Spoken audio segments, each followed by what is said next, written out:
Welcome everyone to another episode of Startup Program Masters. I am Yannis from Founderhood team, and today I'm joined by Sofia Oikonomou. Sofia, thank you so much for being here.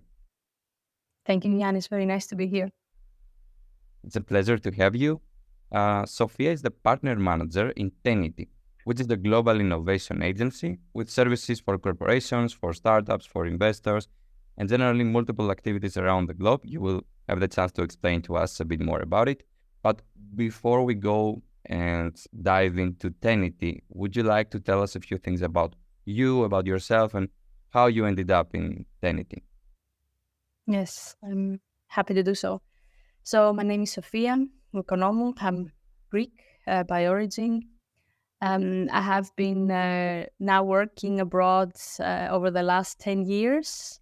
I initially started working in Luxembourg and then moved to Zurich, Switzerland.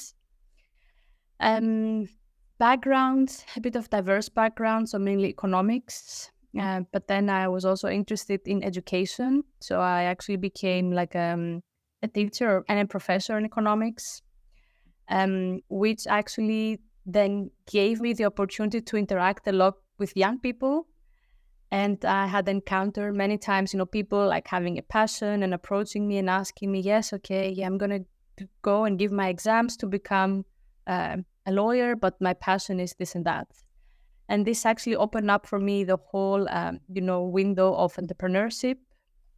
And then I also pursued myself like a startup, which was, a very exciting journey.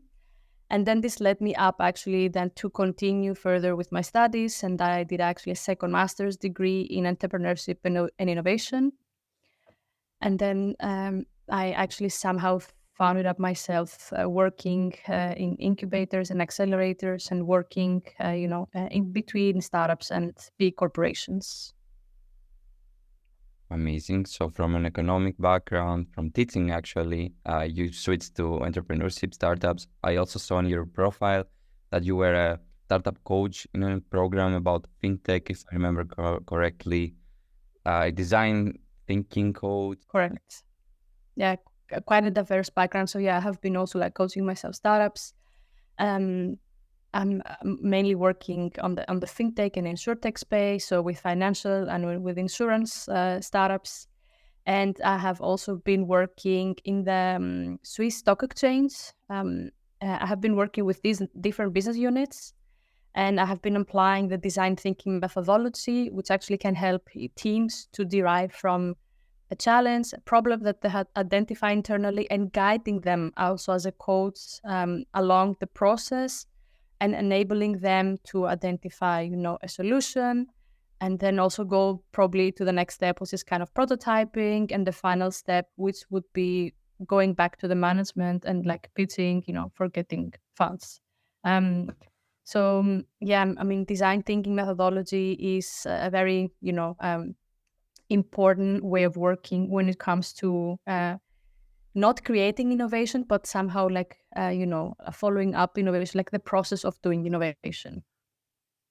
Mm-hmm. Amazing. So I guess also the experience with preaching about design thinking, if I can say it like that, the experience with all the programs you've been before, everything comes now into handy in Tenity, because I see that you have services and activities for every innovation stakeholder, helping big corporations with open innovation, from what I've seen from your website, from having your own programs around the globe. There is not a service or an activity that, let's say, the agency doesn't do right now. From what I see, I think you have a variety of services, and I'm really curious to see exactly what are those, because I feel that I'm making just assumptions now, but would you tell us about it and what exactly do you do there, and everything, whatever you want to share? I mean, if I can just kind of summarize in one sentence, what is Tenity? Tenity is an ecosystem, right? So we try to bring all the important stakeholders who are relevant for the fintech space, meaning that might be investors, that might be big corporation, might be startups. So what we're doing, we are just bringing everyone together, let's say under one roof. And as you said correctly, yes, we do run programs. So we are an incubator accelerator. So we do run different programs with startups. But at the same time, we are also an early stage investor. So we also do invest in startups that actually go through our program. And we also work very closely with different corporate partners. And we also offer kind of tailored services depending a little bit on their needs, right? But we try, to offer like a variety, as you said, of services to all the different stakeholders, right? And we just try to bring everyone together within Tenity, because this is pretty much the way to create innovation. So you're focusing into creating an ecosystem, connecting startups, connecting corporations, and all the stakeholders. So I have seen from your website that you also, besides your own programs, you help corporations run their own internal programs as well. From all the experience that you have seen as Sofia, from the corporate programs that you have helped corporations to run, but also from the programs that you run as Tenity, what would you say that are the most common challenges that the majority of those programs face? Mm-hmm. Yes, quite interesting question. So maybe I would start with maybe one of the biggest challenges is, of course, to identify relevant startups, but also like strong founders, right? That is also first like challenge I can think of. And not only that, but also to attract the founders, because I mean, currently there is so many incubators and accelerators. I mean, globally, I mean, competition is so high that you also need to, you need to also find the right spot, and how can you provide value to the founders so they can join your program, because those founders have been, approached by so many incubators and accelerators, and they have kind of the luxury, to pick one of them, right? So for us, it's more like, okay, how can we win the best or the top founders? I think this is pretty much one of the most important challenges. Then as a second challenge, I would say it's also kind of to find the sweet spot between content, right? So how much content and what type of content you provide to the founders. But it shouldn't be only about the content, because also content can be found anywhere, right? I mean, you can just open YouTube, you can click, okay, how to pitch, and you can also like see some tips and tricks, right? But it's also about, a practice and actionable items that you can get out of these programs, right? How can I now, for example, apply the theoretical framework I have just received into my own startup, into my own challenges, right? And how can I incorporate that? So I think this is kind of a struggle that accelerators face, just to find that sweet spot, and how much content and how much practice can you provide to the founders. And it could be some startups, need more content. They might be more early stage, so it's actually quite helpful for them. But maybe on the same batch, you have a startup which is a little bit maturer, and they might have already been through some steps, right? So it's also a little bit about finding the balance. And maybe as a third challenge, I would say, what happens next?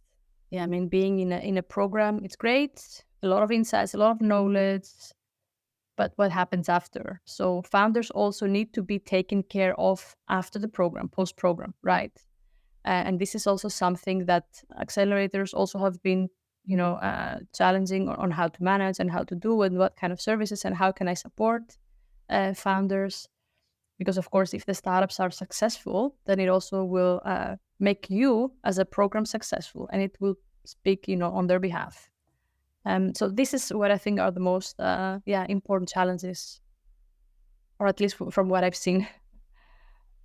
Finding the founders in the first place, because the world is getting more competitive when it comes to innovation programs. More and more innovation programs are popping up. So it makes sense to find the actually good founders. Finding balance between the theoretical part and the practical part, I really like. You mentioned this. And also what happens after the program, managing this alumni network of the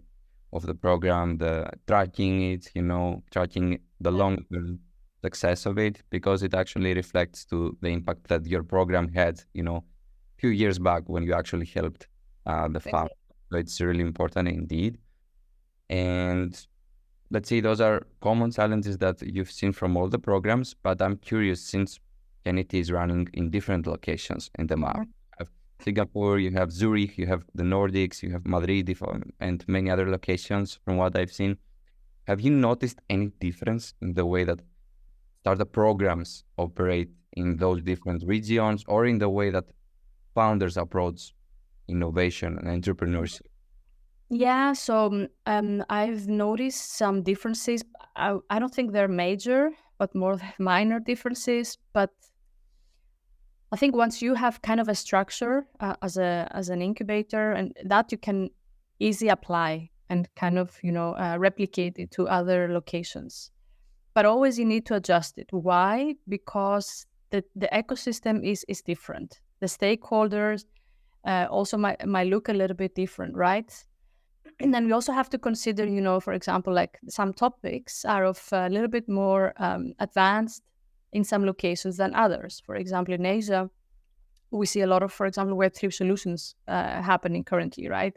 So the program also needs to take into consideration all the technological advancement, and what is the market telling us and show us how should we progress towards the whole market condition. So of course there is all these aspects need to be considered in the program, and there are some minor adaptations, right? But as I said, since again we're talking about an ecosystem, the ecosystem also makes the program as well a little bit different, right? So different kind of investors, different kind of flexibility from the public sector, meaning, for example, if like sandbox solutions are offered, or like something like that, right? So that also plays a role. And when it comes to founders, I haven't spotted like major differences about how founders to operate. The only thing I might say is that when we talk about US, there is a little bit of a different story. The market it's much more mature in terms of innovation, right? And you also have this impression of it's much more aggressive, and things happen maybe a little bit faster than the rest of the world. And the founders also might be a little bit more competitive to one another. While here in for example, Europe, you might also see founders sometimes even working closer together or exchanging, right? Um, so this is the differences that I can actually come up with if we compare a little bit with different geographies, since we have also been applying the programs in different parts of the world. Okay, so the main idea though from the program remains the same. The philosophy around the program remains the same, but the manager has to adapt to the local ecosystem, to the country they are, to the industries that are more popular in the country. This gives me a follow-up question that I'm curious about. Do you think that for a program, more impactful to have access to the local ecosystem more, or to a global? Mm-hmm. Yeah, good question. Local. Local.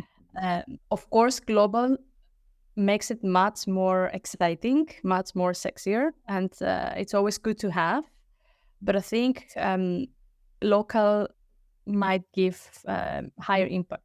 And especially if we think that typically, through these programs, we typically find earlier stage startups, right? Startups who are still, testing and prototyping and validating their solution, and they also are looking for raise funds. Typically, the local ecosystem, it's much more easier to provide these things than going global, right? Because now if I'm a founder and I have like a cool idea that I have been testing for the past 6 months, going to a corporation in the US and asking, for example, for a POC, I mean, why? Why not just doing it locally first? Validate first, and then once you have something and some traction, then go out and expand, right? So I think local is more impactful than global. But definitely global also plays a role, but especially more on later stage startups, for more mature startups, right? Who have been established locally, they have traction, and now they want to grow and they want to expand. And for them, of course, then it makes sense that you have also this global ecosystem. And for us, I mean, we also work with early stage startups, which we mainly work with our local ecosystem, but we do also have now a global ecosystem through our different hubs, right? So we also work with later stage startups, and we also try, to open up those doors in other locations, right? To other corporations who are based outside of Switzerland, for example. So priority is to adapt to your local ecosystem, validate your idea, and then global could be the next phase, which would have an impact afterwards. Question is, do always early stage startups that have a really specific idea or a really specific industry they want to work in, do they have the opportunities to test their idea on a local ecosystem that might not be that advanced in this industry, or might not be there might be no stakeholders or no clients, no users that can really give that first feedback to them, because it's an idea or an industry that is not really popular there? What would you say, what would you advise to a program that operates in such an ecosystem, how to cover those gaps in the local ecosystem? Maybe what would be maybe then is when it's important to have that kind of access to the innovation hub. But I agree with you that when there is space work on the local ecosystem, I think it's better to start from that. Yeah, look, that depends a little bit also on the appetite of the ecosystem and how mature is the ecosystem, right? For example, here in Switzerland, ecosystem is a little bit more mature in terms of doing innovation, right? If I can compare it with Greece. In Greece, it's something also kind of new as well. Like, I mean, I remember myself like 10 years back, there was not such a term as an incubator or a startup, right? So, and that also falls back to the appetite and the maturity of the corporations, right? So if the ecosystem is more mature, you might also see local players also who would like to offer the opportunity of testing and experimenting, right? But what I would just say or advise to these program managers is like start small, like what we advise to the startups, right? Start, with a local ecosystem, find easy solutions of doing testing and experimenting, and maybe also try to find the ones who do have appetite to do this testing and experimenting, right? You might not find many, and that's okay. But even if you find one or two, three players, in the area that you're working with that do have the appetite to see what it's out there and, what startups are actually currently working on, it's enough, right? You just need this first step, and then it becomes easier once you run at least through the first round, of testing, and you have your learnings. But I think it's more about identifying, who could that be, right? Um, yeah. I want to close my round of questions for today with a question that I actually ask to every person that has experienced with startup programs. What would you say if you can name only one?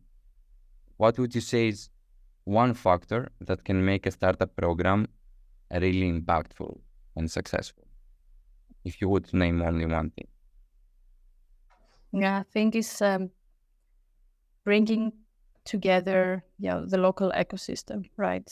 Try to involve more stakeholders and try to show also to these different stakeholders what would be the benefit also for them, right?